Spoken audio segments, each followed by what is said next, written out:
なんかカズレーザーさんご結婚されたみたいで、なかなか面白いですよね。二階堂ふみさんが、そうなんかカズレーザーさんの顔が好きでみたいなのを言っているという番組の切り抜きが回ってきたんですけど、カズレーザーさんが好きでっていうので、お互いにまあうまくいって結婚おめでとうございますって話なんですけど、誰々の顔が好きとかっていうのを自信を持って他人の前で言えるっていうのが、基本的にモテてる人の発想だなと思ったんですよ。これ普通の人は多分理解できないんだと思うんですけど、モテてない人だけ共感する話を今しますね。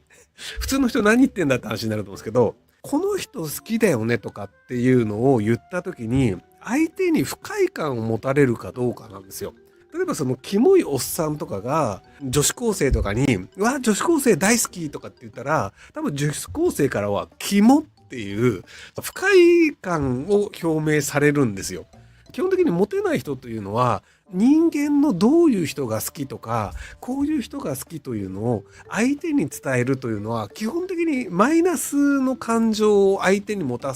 らすことが多いので言わないんですよね。ところがどっこい目の前の人に対してこう好きですとか顔が好きですとかって言えちゃうって多分自分が好意を伝えるということが相手にとっても喜ばしいことであるという前提があって多分始まるんですよ。これがだからその生まれつきモテてきた人とか生まれつき見た目がいい人とそうじゃない人の圧倒的な行動パターンの差なんですよ。あなたが好きですっていうのは人に好かれるっていいことだからそれは別になんか躊躇する必要ないよね。好きだったら好きってどんどん言った方がいいよねって。これがイケメン美女の論理なんですよ。でもそのなんかキモいやつとかブサイクとかはそれを伝えると気持ち悪い勘弁してよとか近づいてほしくないですみたいなマイナスのリアクションが返ってくるんですよ。人間が好きであるというのを目の前で伝えるっていうのがやっぱ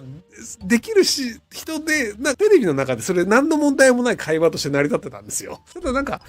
これってだから本当になんか顔のいい人同士で成立する世界の話で美人ではない人の世界から見るといやいやそれってハードル高いよねっていう風に感じたっていうすごくどうでもいい話を僕はその動画を見た時に昔思っていたんですけど、そうそうだから見た目がいい人は好きっていうことは好意を表明する行為でマイナスがないよねってやっぱりね思われちゃうんですよ。自分は人に嫌われないはずであるという自信の表れなんですよね。話しかけるだけでキモって思われるんだったらやっぱ話しかけないじゃないですか。話しかけても大丈夫である、話しかけても相手が不快を感じないっていう自信というのをやっぱりどこかで手に入れなきゃいけないと思うんですよ。ひよあいさん昔酔っ払った男女か絡んでこう飲み会をしたとかってでひよあいさんが好意を持ってる女の子の手に突然触って悲鳴を上げられたっていうことがあるんですよね。イケメンとかだと飲んだ後になんとなく手をつないで帰るみたいなのがいい感じの多分少女漫画とかでありがちなシーンだと思うんだけど、ひよえさんって僕の知り合いの死んだ魚もしてる性格の悪いおじさんがやると悲鳴を上げられるっていうある種事件性のある案件になっちゃうんですよね。ここら辺がそのなんかコミュニケーションの難しさで人に声をかけるというのは例えば困ってますかっていうので何か手伝いますって声をかけるのは純粋に親切心ですよっていうのが言えるのってやっぱりそれなりに見た目のいい人が言える言葉なんですよ。キモいおっさんとかが若い女の子とかに何か手伝いことありますかって言ったら不快そうな顔をやっぱりされるんですよ。人間というのは想定しているものが違うよねっていう話が僕は気になったんですけど、これが気になるのって本当にブサイク側に所属したことのある人だけで、ブサイク側に所属したことない人ってこれがなんで不快になるのかっていうの多分分かんないと思うんですよね。はい、一般的にはひよえさんはやっぱイケメンだと思われないですね。どちらかというとキモい側としてのリアクションをされてるっていうのを僕は長年一緒に見てきて思ってますね。はい。ブサイクとかキモいおっさんが駅の場所を聞いただけで不審者の声かけ事案になったりするんですよね。キモいおっさんが中学生の女の子に声をかけたっていう事案に扱われてしまう。人間社会というのはねこういう差別が存在するんですけど、ただこういう差別が存在するということが一般的な顔をしている人とかイケメンとか美女は全くわからないんですよ。っていうね世の中の二重性というのはあるんじゃないかなと思うんですけど。僕よりお金に厳しいというかケチな人って僕自分自身あんまり見たことないんですよね。本当にお金がなくてお金に厳しい人っていうのは全然いるんですけど、ある程度金銭的に持っていながら缶ジュース買うかどうかを迷うやつ。僕迷いもしないで買わないんですけど、っていうの多分僕以外に見たことないんですよ。もし似たような感覚で、あ、この人似てるかもって今まで思ったのがカズレーザーさんぐらいなんですよね。あの人もなんかなんかのテレビでお金もらって買い物してきてくださいって言われて中野のマンだらけかなんかに行ってプラモデルを買うのすげえ悩んでるっていうのがあって、お前のその悩む時間働けばもうプラモデル買えるぞとか僕は思ったんですけど、っていうぐらいお金使わない人なんですよ。で僕も瞬殺で買わないって決めるだけなんで金銭感覚的には一緒だと思うんですけど、っていうのがあるので基本的には僕全くお金使わないんですよ。なんでそれがそうなったかっていうと、お金がない状態で育ったんですよね。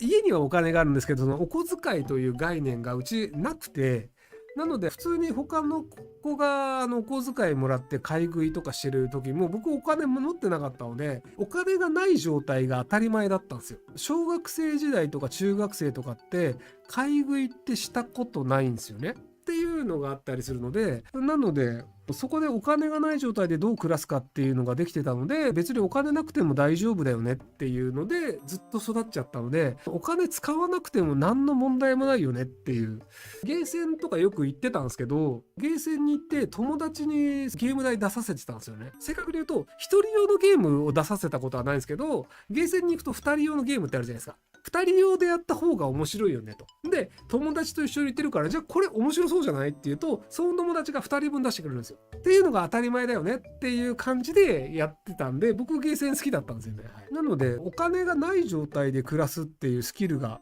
手に入れられてしまったので、お金を使わなくても暮らせるのになんで使うのっていうまま大きくなっちゃったんですよ。それぐらいだったらタクシー乗ればみたいなことよく言われるんですけど、お金を使うこと自体がもうあまり好きではないんですよね。これが教育だったわけないです。うちの姉は普通に金使ってたと思います。なので単純に僕の性格の問題なんじゃないかなと思いますけど、ただ本当にお金がない状態で友人関係が、僕はたまたま友達と全然仲良くできてたんですけど、お金がないと友達と一緒に仲良くできないじゃん、だから最低限払わないといけないよねっていう論もそうなのかなと思うんですけど、お金なくても結構みんな優しいもんだと思うんですけど、そういうもんでもないんですかね。大学とかでもお金ないよっていうんだったら飲み会とかで、じゃあいいよもうお前出さなくてとかで、俺プラス500円出すわとか俺800円出すわとかで、結構そのお金のない人に対してはみんなが出して何とかするみたいなのって結構あったりするんですよ。なのでたかるというわけではないんですけど、まあなんとかなるよねっていう、こう何でもアドバイスになってないかもしれないですけど、はい、そういう感じで暮らしてしまったので、もしそれが伝わるのであればそんな方がいいんじゃないかなと思います。ご視聴ありがとうございます。今回の動画はこちらからの切り抜きになります。ひろゆき LINE スタンプ好評発売中です。概要欄に購入リンクがあるので、そちらから購入できます。よろしくお願いします。